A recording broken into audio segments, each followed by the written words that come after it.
How do we want to start this? Do we just start like normal? Yeah. Your show. I mean, this is not my show. This is our show. Welcome back to Burn Popcorn, everybody. We're gonna react to this trailer about children. Okay. It is about children. Let's not That's a make weird way to put it. Let's not make it weird, kid. You made it weird. I didn't make the movie. You could have phrased it better. Okay, fair enough. It's a movie about murdering children. Oh, hold on 1 second. Forgot. It's not a true story.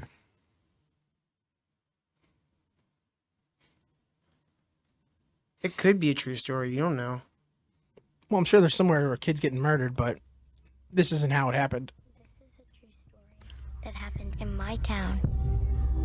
So this one Wednesday is like a normal day for the whole school. But today was different. Did they go to school on a Saturday? It'd be pretty different. It's actually Every 10 other o'clock class at night. had all their kids. Dude, Mrs. lock-in at the Bailey's school was room like the was- coolest. That was like the most fun you'd ever have at a school. Was like getting locked in overnight. I never did that. We had this class called the Academic Decathlon or Acadec, and Nerd. yeah, it was basically an excuse to get out of like school for a couple days to go to competitions like in like a big city. And towards the end of the year, we got to do a lock-in at the school, and like we set up a projector in the cafeteria and played Halo on it all night.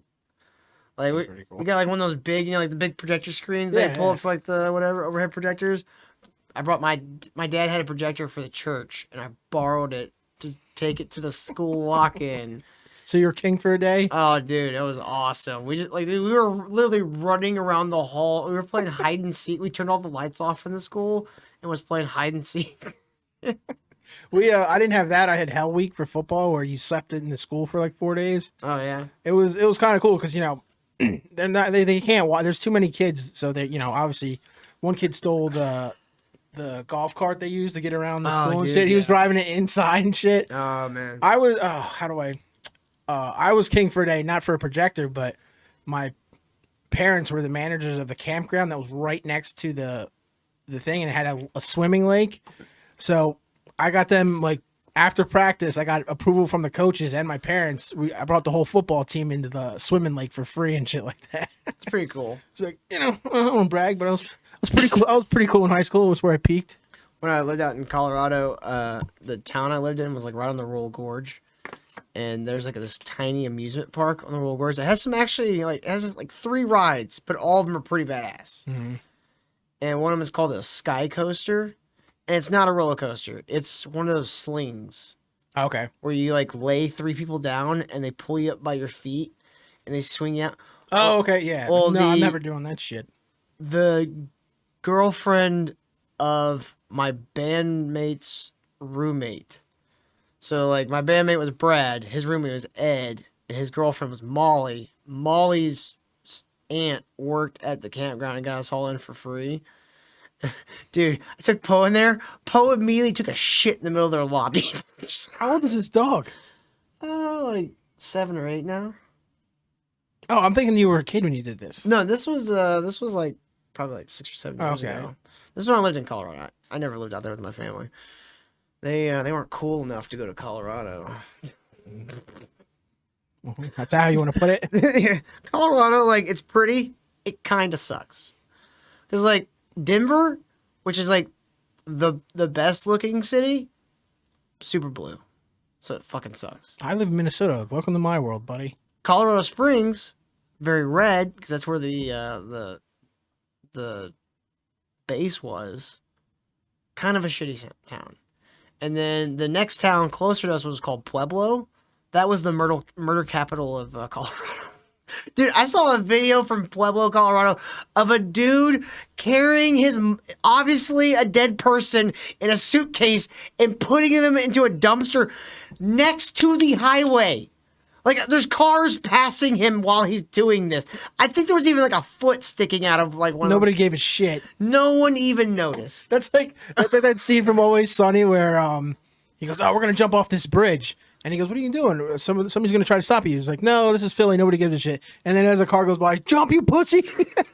Yeah, yeah. Yeah, Canyon was they did a TV show about Canyon City in that county called Valley of the Damned. Mhm. It was like on ID or some bullshit. It was all just about how like all these murders are linked to this one little town with like 5 prisons around it. I'm like, yeah, because all the people who kill people go here. Yeah. Like, And their scumbag friends and family come to visit them. dude, I used to sleep not 10 minutes from where the fucking Joker like was like put for life. I'm not even kidding. The Unabomber used to be there and got moved like only a couple years after I moved there because he got sick and then he eventually died. Well, you know that town where they, Derek Chauvin? Mm. They didn't keep him in Minneapolis. They kept him in a small town down the way because they have a prison there. And whenever you visit that town, anytime anybody looks shady or up to some shit, it's somebody going to visit somebody at the prison. It's like you're obviously not from here. Yeah. But it was weird because it was like a real little tourist town, but it had like all these prisons around it. The fuck? Because it was like right on the Royal Gorge. We had this like picturesque train. Like you can go find videos of the train ride from Canyon City. There's like it has like 5 million views on just like a 40-minute like film of this train just driving on the. Dude, it's pretty. It goes down the canyon. But it like, goes through a town of prisons. Pretty much, yeah. Dude, the oldest prison, there's like this this ridge that kind of like acts as like almost like a doorway to the west side of town. And literally at the foot of that ridge, which they call Skyline Ridge, because they have like a big road that goes up there now where you can like drive, and there's like this much clearance on either side of your car and just sheer drop offs. But and the foot of it, the prison is built into the hill. And it's the old prison, and they have like a little prison museum from the old like warden house, like right next to it. And it's just like, it's the crazy. It's like one of those where the fence gate is like 30 feet tall, and like I used to deliver pizzas down there, and when they would order a pizza, you'd have to drive up to the gate and hit the buzzer, and then a guy would open the window on the guard tower and stick his head out and go, The Wizard of Oz. "Who are you here for?" And you like tell them their name, and then you like wait like 10 minutes and you hear, bzzz, and then like the 3 layers of gates would open, and then a inmate would just walk out. The inmate would get it? Yeah, because that was their low security prison. Okay. But it still had a... Yeah, and then obviously there's a guy at the tower got his gun going. Please run, please run. I'm hoping you run. There's a nail file in this pizza, right? All right, let's go. It was totally empty. And you know why? Because the night before, at 2:17 in the morning, every kid woke up, got out of bed, walked downstairs, and into the dark. And they never came back.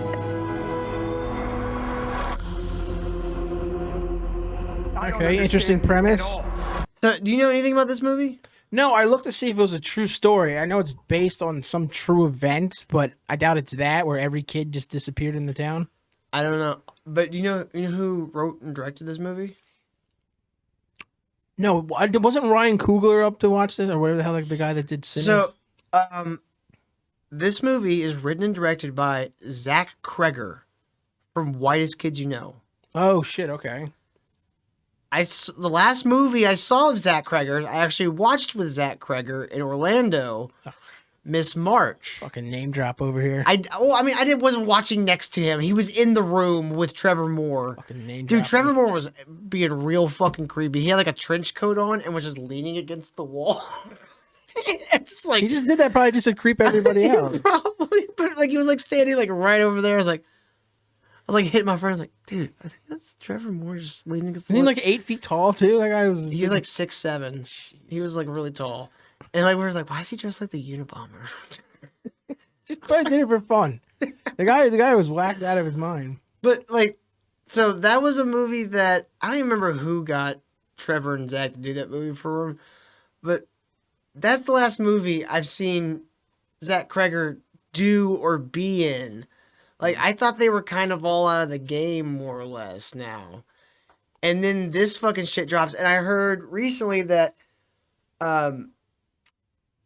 Jordan Peele Peele's the one. Okay, yeah. fired his entire management staff because they couldn't secure the rights to this movie. And they were going to give Zac Cregger $38 fucking million for this movie. He said no. I don't know what the I want to know what his budget is. Not budget template. Also, I got the name wrong. I wasn't the guy that did Sinners, but this Jordan Peele. I was like, oh no, it's not about racism. Yeah. This looks real fucking freaky. Let's see what the numbers say about weapons. How much did it cost to make? No, I don't know. I don't want that. There's no details. Okay. Thanks a lot, thenumbers.com, you fucking piece of shit. More like the Fumblers. Right? That one's for free. I don't know what the production budget is. Let's see. Has anybody reported on it? You'd think somebody would, right? I think this movie's getting a lot of press, ain't it? Let's see. Oh, $38 million. No, that can't be right. Is that just the budget of the movie? That can't be right then. That makes no sense. That he got 100% of the budget? Yeah, if Jordan Peele was like, I'll give you $38 million for this movie, and it cost him $38 million, you'd go, no, I have a better chance of making money just releasing it myself. Yeah. It's a smart, it's a gamble, but, you know, it looks like it's working for him. If I had to guess, I'd say 15 to 20, maybe 25. 30 wouldn't be unreasonable, but 38 seems a little specific. Yeah. You know, to what Jordan Peele offered him. Although, if you just got everybody your money back, you'd at least be, you know. But did he, for this particular movie, or did he want the script and the story? I'm not sure. Because that makes more sense. It was like, hey, I want to make this movie. I'll give you $38 million for the rights. And he was like, no, I'd rather make it and, you know. $1 million script. Okay, so they wanted the script for. Yeah, because that didn't make sense. He says, because he's going to want to make this a black movie. He wants to make everything a black movie. So he didn't want this particular movie. He wanted the script. Now, I like this script, Zach, but how can we make it about black people? I know the original story was about white kids, but hold up. What if they're black? How can we make it about how white people really want to be black? Even though racism had nothing to do with the story. And I'll put like ghost shit in there too. But, you know, let's make that black movie. What if there was a cloud and the cloud was black? Saying, I'm putting it out there. $38 million. I still haven't watched Nope, but I've heard there's some really cool visuals in it. It looks stupid to me. Yeah. Then I heard it is actually like his movies are dumb. They're always based on racism, and they always have like a weird concept that doesn't quite make sense. Get Out was still good. Like, as much as it annoys me in hindsight from all his subsequent movies, Get Out, if he didn't have any of those other movies afterwards, If it was a standalone, it'd be like, okay, like there are some like things about racism and stuff, but it's not too heavy-handed. Everything else afterwards was so heavy-handed that it made Get Out retroactively cringe. well, when I heard why he chose, like, he had a whole different ending where the guy ended up in jail, and then Trump won, and he had to make he thought, I don't know, because Obama was president, like racism was, you know, it's sort of there, but it ain't like the biggest issue. And then Trump won the presidency in 2016, and then so he changed the ending. No, he didn't know. He was depressed because Trump won, and he didn't want to make it that depressing. So because the guy, you know, he got blamed for all the people that he killed, but you know, he was, you know, they're the bad guys. But instead of his friend pulling up in a cop car, and then that being the end of the movie, he ended up in jail in one of the original endings. And then Trump won. He goes, "Oh no, racism is really bad. So I didn't want to end on such a bad note." You know, they should have went with the original American History X ending for that. And when the cops pull up, they just shoot him. Is that what happened? No, you never heard the original American History X ending? No. It was the ending that basically made Edward Norton and Nick Cassavetes hate each other, and made sure that Nick Cassavetes never made another movie. Like, he hated the change so much that he just was like, fuck this, I'm not doing this business anymore. Oh, really? Yeah. What was the original ending? Did they just shoot Ed Norton? No, the original ending was Ed Norton would go home and shave his head.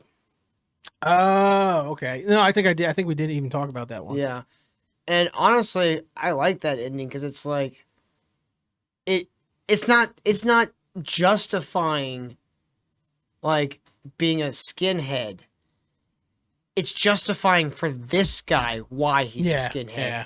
And it's like to just ignore the fact that there are reasons why people do the things they do. Like even racists. Mm-hmm. If they would have kept the original ending, I think it would have been a very mature, like honest look at that shit. And it's like, look, nobody's right in this situation. Mm-hmm. It's just, it's understandable under the circumstances. Like, he went through the fucking change. He gave y'all a chance. And what the fuck did you do? You murdered his fucking brother.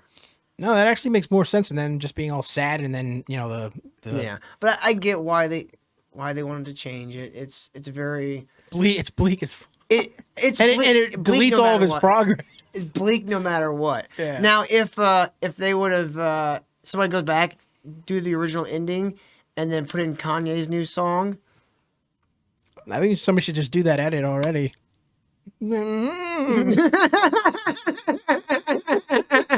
Oh, dude, there's gonna be so many Edward Norton Memes and shit with Kanye that. memes with it. You don't understand. And it's the black guy in the crowd trying to sing. All right, let's go. I know, but just so I don't know why I was giving Jordan Peele a southern accent. I know he doesn't talk like that. I don't know why I immediately wanted to. I mean, the guy's. I just thought it was funny, and that's the only accent I could think of at the time.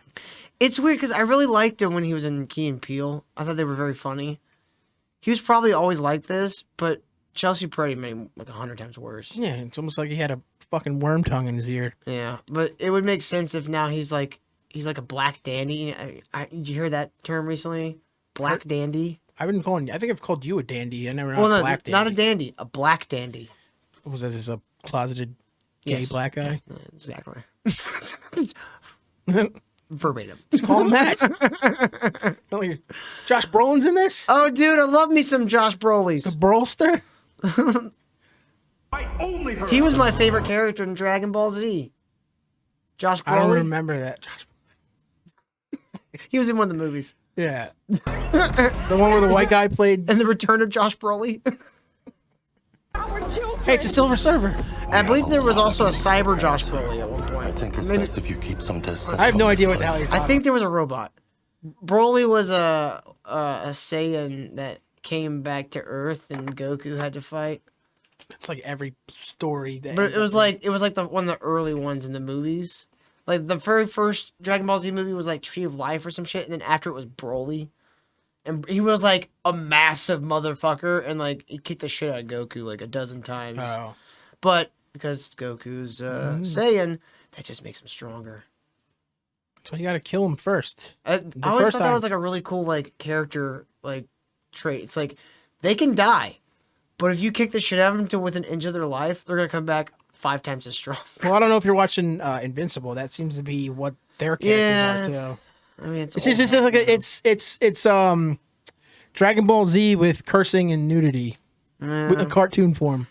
I'm just gonna leave that shit in the past. I think the last time I watched Dragon Ball Z, I was like in my early 20s. I never watched. I watched some. I worked with a guy that was really into it, like one of the first anime nerds when it started coming to the U.S. in like the early 2000s. I was like, I kind of watched it when it was on Adult Swim and watching Inuyasha and shit like that. I don't know why this ancient guy is dating a 14-year-old, but I used to piss off this chick that was really into Inuyasha because I call it Inuichu, and she'd be like, "Don't call it that." Like, what? Am I not saying? who would you watch? What? Were you watching Inuichu? Is Shami? It's Inuyasha. Like, that's not a word. That's digging. That's Speak American, damn it. She wasn't even cute. I would just do it to piss her off because I thought it was funny when she would get upset.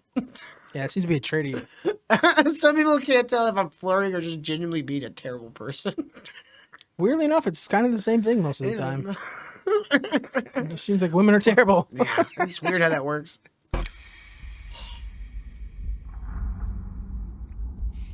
I do love the atmosphere of this movie. They did this trailer, right? I gotta say though, they gotta stop hiring such ugly women. I guess it's supposed to be like Midwest and all that, but she's just hard to look at. Like the hair. Yeah. I go back and forth there, and she's like, she's got little kid face, which I don't like, and no, I guess I don't like her. that little kid face. That's fucking creepy as fuck. Why does he wear clown makeup? That's not great. Dead people. You wanna know how I got these scars? Playing with crayon. you wanna know how I got these scars? I got him from watching you. My father was a drunk and a fiend.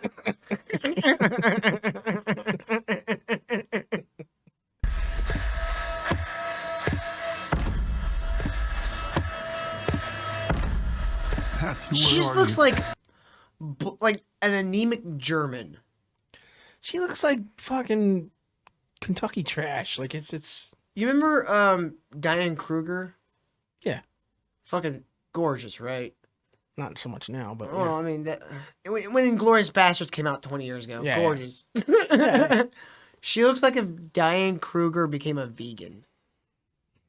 Oh, she got the Ellen Page effect. Yeah, like she started turning into fucking Emma Watson, like modern. Like, Yeah. Oh, what is happening to you? What is happening? Please stop! Please stop! Dying from the inside.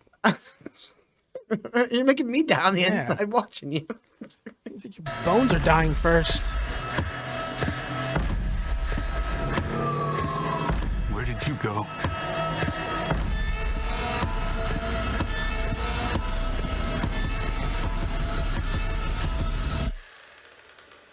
This is where the story really starts. This is the story of a squirrel. It's just like What? it starts going real Like nice. shitty music. Yeah, this is the story of a girl. You're like, that's a That's a tone shift. Now I'm really confused. No, that looks interesting. I just hope it's not like jump scare the movie, but that's It feels like it's gonna be a lot of environmental stress. Mhm. You know, like where it's gonna be a lot of sounds but not showing anything. well, not necessarily sounds, just like tension building in scenes where there's like a lot of slow like. Like long legs. I still haven't watched it. It's not bad. It's not great. It's I would have liked it more if they stayed in the Silence of the Lamb part, but it goes a little how do I put it? Supernatural. Like I mean, I don't mind stuff dipping in supernatural like that. I just don't think I'll be able to take Nicolas Cage seriously in that movie at all. he's not in it as long as you think. I figure he's like in it for like 5 seconds. A little bit longer than that, but he's really not in it that long. It's just Just a, let me in now. it's so weird. It's so fucking weird. It works for the scene it's in. You're supposed to be like, what the fuck is going on? I think I'm definitely excited to see this. This might actually be something to get me back out to the theater. I haven't gone in forever. It's a good date movie. It looks like murdering children. Hal hates scary movies. She hates them. I don't know why. They're not that big. She looks like somebody that'd be into that shit. No, she doesn't like it. It stresses her out or whatever. She worried that she's gonna get abducted as a school child. I don't know. Is she worried about abducting school children? Is that something she's got to worry about? She like claims to not believe in ghosts, but then when something creaks in the house, she just goes, "Was that a ghost?" I'm like, "No, it wasn't." No. Just say yes. Yes. Uh, But yeah, I mean, you could, I'm gonna check it out for sure. yeah, I think y'all should too, and hit that like button, subscribe, and all that stuff. We'll see you guys next one.